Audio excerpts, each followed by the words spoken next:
Now, if I haven't confused you too much, let me see if I can bore you with some facts. I know facts are sometimes tedious, but they can also be very enlightening. So let's take a look at some of the definitions used in the original languages of both the Old and New Testaments concerning such words as the grave, hell, heaven, and paradise. It may help you to understand where the dead go at the time of death and what they know and what they do not know during that time. The word grave implies two things.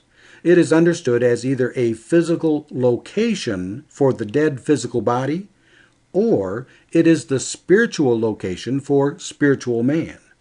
We humans are first born as physical persons, and then when we become Christians, we become born again as spirit beings.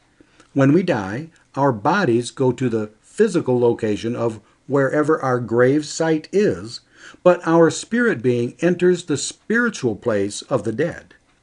Now, listen closely. I don't want you to be confused by this. Just keep the concept in mind that the body is a physical body, and therefore the grave of the body is a physical grave.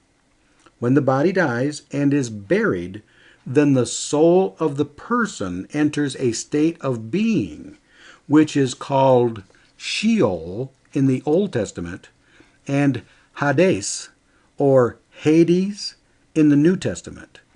This place is a spiritual place instead of a physical location, because the existence of the soul is by the spirit within instead of having life through a flesh and blood body.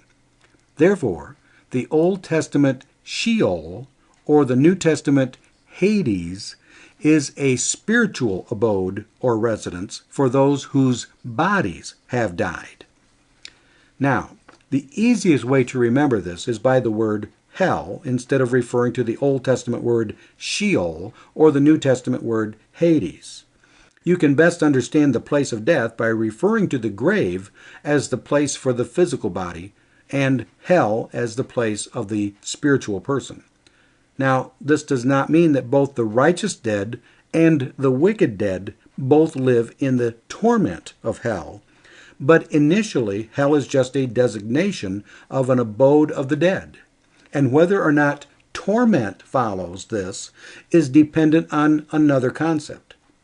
The word Hades, from which we get the word hell, actually means not seen.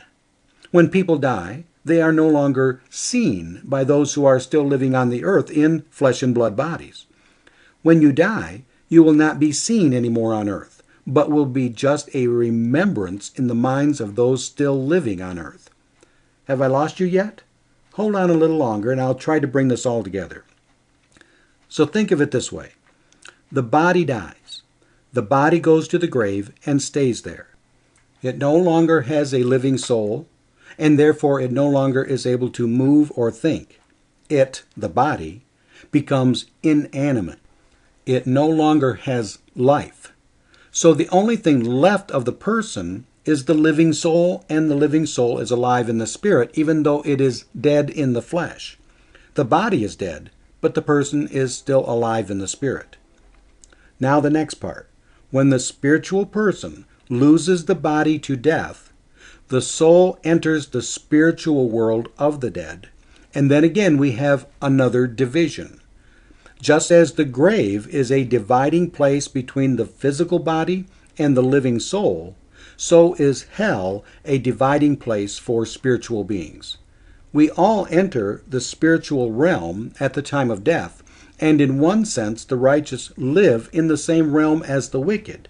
However, in order to understand this next dividing process, you have to keep in mind that we are no longer talking about a physical location.